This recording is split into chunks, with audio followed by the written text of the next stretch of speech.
বিশ্বনবী দেখলেন মসজিদে নববীতে এক সাহাবী নামাজ পড়ে। নামাজ শেষে নবীর কাছে আসলে বিশ্বনবী বললেন, সল্লি ফাইন্নাকা লাম তুসল্লি, নামাজ পড়ো কারণ তোমার নামাজ হয় নাই।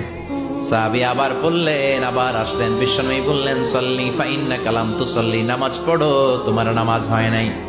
সাহাবী আবার নামাজ পড়ে আবার নবীর কাছে আসলেন, বিশ্বনবী বললেন, সল্লি ফাইন্নাকা লাম তুসল্লি, নামাজ পড়ো নামাজ হয় নাই। এবার সাহাবী এসে বলে, ও নবী, 3 বার পড়লাম, নামাজ আমার হয় না, এর চেয়ে ভালো নামাজ আমি পড়তে জানি না। বিশ্বনবী বললেন, তাহলে আসো আমি শিখাইয়া দেই। যখন নামাজে দাঁড়াবা ধীরস্থির ভাবে দাঁড়াবা, রুকুতে যখন যাবা পিঠটারে টান টান করে সোজা করে দিবা। বিশ্বনবী যখন রুকু দিতেন বিশ্বনবীর পিঠটা একেবারে স্ট্রেট ফরওয়ার্ড। সাহাবারা বলতেন, বিশ্বনবীর রুকু দেওয়া পিঠের উপরে যদি পানি ভর্তি একটা গ্লাস রেখে দেওয়া হয়, পানিগুলা কাঁপবে না, গ্লাসটাও পড়বে না। সুবহানাল্লাহ।